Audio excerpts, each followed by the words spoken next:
This is the old panel here. This is called a Pushmatic. This has been discontinued for over 30 years now. These things are extremely dangerous. As you can tell, they're spring loaded. As far as the inside of the house not being on, we do have portable generators that we provide for clients. You guys know we love our deals, and there's actually a way to get $4,000 from SoCal Edison if you need a panel upgrade for your house. And I feel like most houses in California are gonna need a panel upgrade if you're looking to get an electric vehicle, so you have enough space to get an electric charger. So today we're meeting up with Mario with SmartPlug EV, a certified Tesla installer, to see what's the process of actually going through a panel upgrade for your house, and more importantly, how to get that $4,000 and how easy it is or not. Let's get into it. And this is one of the reasons why I really recommend SmartPlug, because you gotta have an electrician that understands electric vehicles. And not only does he have a bunch of Teslas, I think like 5 or 6 Model 3s and more, he's also got a Ford F-150 Lightning, and he also wanted to get a Cybertruck. So certainly you got to make sure you get an electrician that kind of understands the lifestyle of an electric vehicles. Some of them mostly probably understand the concept. To understand how you're going to use a charger, it might be best to get an electrician that has an electric vehicle. Hey, we're here with Mario at SmartPlug EV. What are we doing here today?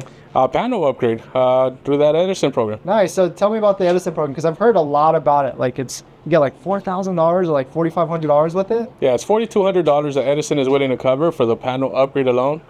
It doesn't include the EV charger, and that is their catch. So you can get up to $4,200 of Edison's money to be able to replace your panel. So a lot of people are running into the problem that they can't have an EV because their panel couldn't handle the load from an EV. So Edison has fixed that by offering up to $4,200 to cover that cost. Nice. So like, walk me through the process. Like, do you have to apply for anything, or do you guys take care of it? You do. So we can walk you through the process, but it has to, because it has pertains to a lot of personal information. The client has to go through the program, apply through it with their financial information. It is an income-based program, so you do have to meet their income qualifications, but there's also a half of the cost is covered if you live within a zip code that they cover. So if you qualify with an area with a zip code of what they consider a lower income community, then you automatically get $2,100. Oh, okay, so it's $2,100 or $4,200. Correct. So it's either the full cost of the panel upgrade or half of the cost of the panel upgrade. So what are like the wait times right now? Like if someone were to apply, is it like pretty quick that the SCE gets back to you like in a week or two or like a month? Yeah, that's what most people wish for, but unfortunately right now they're saying between 6 to 8 weeks. Okay. Some people are experiencing longer wait times than that. Luckily for us, we were like the second contractor on that list. We do have a strong connection with Edison. I personally talked to the people in charge of it a couple of times. And full disclosure, they used some of our pricing to establish that $4,200. So we submitted paperwork showing what we normally charge for a panel upgrade, us being specialists in EV installations. They wanted our input as to what it was going to take to get a panel upgrade. So that number can vary. That's what I was told. So if we submit enough high invoices because we're running into a lot of problems, that number can go from $4,200 to $4,500, or it can also come down if a lot of people are providing a lot lower cost. Gotcha. Right, so that's still in fluctuation. But as far as from the minute you send in your approval, for us, again, we have a strong connection with Edison. We can actually call ahead and say one of my clients needs this done because their EV is already there and it needs to charge a little bit faster. So we can cut down between, I would say between 4 to 6 weeks out of that timeline. Gotcha. So after a month, they can reach out to us. So the biggest thing is you can't just pick any electrician to do the work. No. It has to be an approved. It has to be an approved Edison electrician. There is a process for getting reimbursed. And I heard horror stories about that program. Yeah, so if you're not a preferred contractor for Edison, people have been basically applied, approved, and then when they realize that it's a reimbursement, they get kicked to the back of the line and have to go reapply again. Now, we're not the only contractor on there. Of course, there's a full list of all the different contractors that are on that program. But as long as you choose one of those contractors, you should be able to get them to receive the money. We get paid directly from Edison. Gotcha. Yeah. That makes sense. So tell me a little about yourself, like SmartPlug EV, like how long you've been doing this, licensed, permitted, everything, all that stuff. Of course, yeah. So we've been in business now for 2.5 years. We're licensed, bonded, insured. We take on commercial work, so our liability insurance is a little bit higher than your typical residential home, which a lot of people like. HOAs have a certain requirement for higher insurance, which we were able to cover that as well. And we love the EV world, man. As you know, I've been driving EV since 2014, and I loved it the minute I rode into an EV, and now we're up to 6 electric vehicles. So that's kind of where that was, founded. Was the love for EVs was came from a long time back. Yeah, and that's actually how I met Mario, like through Tesla, and he's done work at my personal house And I really like picking Mario because he's an EV owner, and I really feel like you can't just pick any electrician until they understand what you drive. But 2 years, like you've been doing this for a long time before that, Oh right? yeah, absolutely. I've been a master electrician for the past 10 years.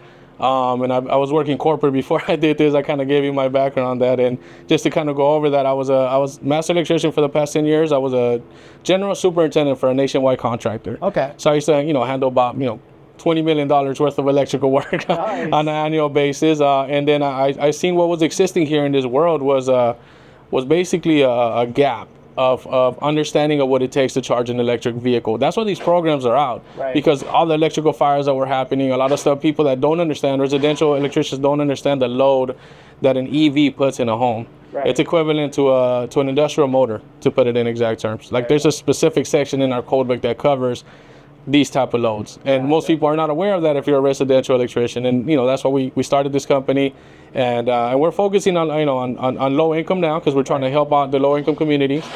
We adjusted our prices to meet that 4,200, Right. but I think it's off for the future movement of EV. Gotcha. So today we're throwing up the panel. Once that's all wired and hooked up and everything is good, like the house is down for power for about the day for Yes. it takes. But then once that's up, like what's the next step? Does the city have to come back out and like look at like inspections and stuff? Yeah, of course. So I'll walk you through the beginning of the process, because most people think it's like, hey, I got my pre-approval, tomorrow I want my panel. Unfortunately, it doesn't really work that way. Edison has a process that we need to get a meter spot. We need to get a planner out here, and he checks out to make sure you can put 200 amps. They put an owner sticker on your property allowing you to put that on, and it's called a meter spot. So they tell you where you can put your new panel. Okay. Once that's done, then obviously the permitting process is taking place in the background. The minute we get the pre-approval, we start that process. And the next step is the meter unlock. So Edison has to come out and physically remove the meter lock so we have access to it. Certain part of the panel belongs to the homeowner, the other part belongs to Edison. So we're not allowed to touch the Edison part until Edison has gave us the blessing. Gotcha. That makes sense. Sweet. So for people that are not in California, what should they look out for in an electrician? Like, so what are some warning signs for like getting an EV charger installed or even a panel installed? Is there anything like you would look out for yourself if you're looking for someone to? Absolutely. I've been hearing a lot of bad information as far as certifications and license versus non-licensed. There's a lot of handymen out there that are taking a ton of shortcuts to make a couple of dollars, and it's extremely dangerous. I don't necessarily say you have to choose our services. I'm saying just choose a licensed contractor. Right. Specifically a Tesla certified licensed contractor, right? They have these requirements for us to have. All of our guys in each one of their trucks have a torque wrench. That's a $200 screwdriver that not everybody carries because they're expensive, but it's a requirement to be Tesla certified. So there's that and other things that have to take place in order for you to get that certification. So that means a lot. That means you've been tested, that means you've been trained, and that means you fully understand what it takes to get one of these going. ChargePoint also has the same certifications, which we also have. JuiceBox, like all of these different manufacturers have these standards in place, which we have to kind of follow to be able to meet their standards and be on their list of certified electricians. Gotcha. And then also, I remember you were telling me because you are a Tesla authorized installer, you offer an extra warranty too, right? Yeah, we do. So Tesla offers. We're not only a certified installer, but we're also a partner. So we carry wall connectors in stock at all times, and we can also sell power walls. We can sell solar. So we're a full-on partner of Tesla. So because of that, anybody that buys the chargers from us or somebody we certify their installation gets a full 4-year manufacturer warranty. Sweet. Love it so much. Yeah, so let's go walk me through what's going on here today. Of course, yeah. Let's take a quick look. Yeah, let's start with this. This is the old panel here. This is called a Pushmatic. This has been discontinued for over 30 years now. Wow. Yeah, these things are extremely dangerous. As you can tell, they're spring-loaded. Okay. Obviously, that spring goes bad or you get enough corrosion in there, it completely stops working, and this is where stuff gets dangerous. Breakers are meant to protect the home, so when you have an overcurrent, they have a different rating that tells it to stop. If that doesn't happen, that's when you have the problem of electrical fire starting up. It's when so the protection system doesn't really protect the wire. The wire, electricity finds the weak point. So if there's any connection point inside of the house, at the charger or at a junction box or at a light, that's when you get electrical fires. Oh, geez. It's too much resistance, too much heat, and therefore turns into a fire. So if you have this at your house, we should definitely try it. Yeah, if you have one of these, you definitely do need a panel upgrade, unfortunately. Yeah, these things, How old is this? I want to say it's from the 60s. Wow. Yeah. So if you have a house built in 1960, they should You definitely, yeah. If you haven't had any type of upgrade, you definitely need to look into it. What year homeowners should be looking at stuff like this? I want to say, yeah, anything after After the 80s, I think we had a movement towards safety. So a lot of the stuff made in the 80s to now hasn't changed much. Obviously, it's gotten better as time goes on, but anything before 1980, I would definitely take a look at. Okay, that's a good tip for sure. Sweet. So this is our new Square D panel. We just, the guys are in the middle of this installation now. Obviously, this bus bar here is rated for 225 amps. People that have solar are going to understand this. This is a 200 amp rated breaker. This is a 225 rated bus bar. The reasoning is because if you were to load a solar panel, a solar breaker in here, it can handle that load without having to derate this. So the concept of that is this is rated for 200 and we put 25 amps through the solar. If you get a full load from here and here, this bus bar can't handle it. So how do you fix that? Is you get a higher rated bus bar. So when you get solar, you don't need to downgrade your 200 amp panel. You don't have to, it's called derating. So you don't have to derate your main breaker. Gotcha. Makes sense.